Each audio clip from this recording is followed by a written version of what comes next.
international news, DRC health authorities declares the end of the 11th Ebola outbreak. Yesterday marked the end of the 11th Ebola outbreak in the Democratic Republic of the Congo.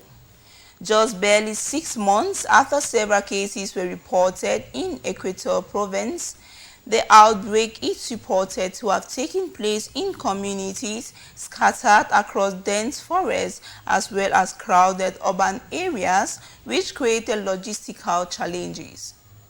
Witnesses recount that these were surmounted due to the leadership of the government and local communities, supported by the World Health Organization WHO and other cheerful partners. The World Health Organization has congratulated the government, health workers, responders, and the entire communities for this great achievement, while battling the recent disease that has hit the world, COVID-19.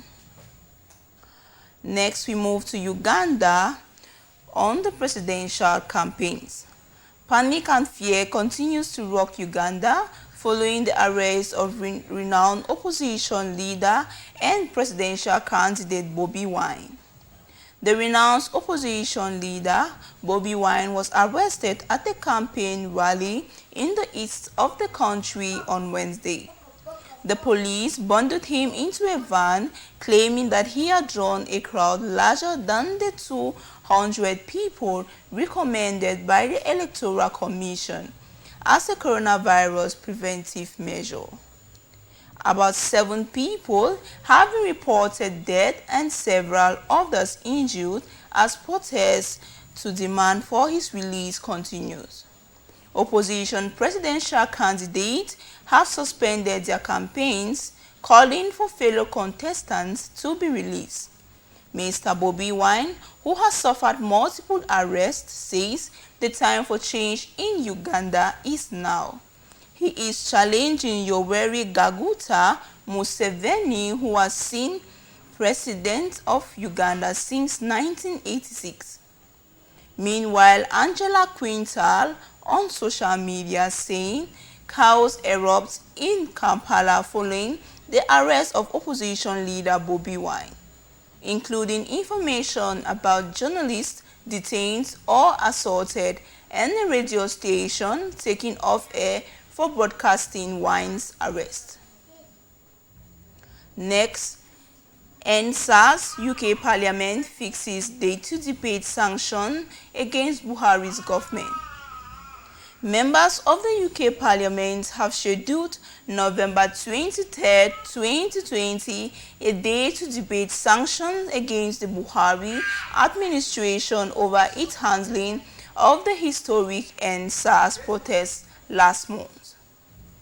The parliamentarians will consider a petition from hundreds of thousands of Nigerians that asks them to look into the killings and gross violations of human rights abuses by security forces and other officials. The petitions were filed online last month. Mr. Buhari has yet to hold any of his military or political appointees to account since the killing of protesters by Nigerian soldiers on October 20, 2020. Rather, the Nigerian leader has been defiant, saying he will never tolerate any protest of NSAS again. The administration has also targeted hundreds of citizens who took part in the protest for arrest, intimidation, and travel restrictions. Both the military and civilian authorities have maintained no wrongdoing in the act. It was uncertain whether the British lawmakers will recommend sanctions after debating the petitions, or if the government would implement them considering Nigeria's long-standing relationship with the United Kingdom. After the break, we shall move to the top most popular 5 news stories on Connect You Buzz. We take on a break.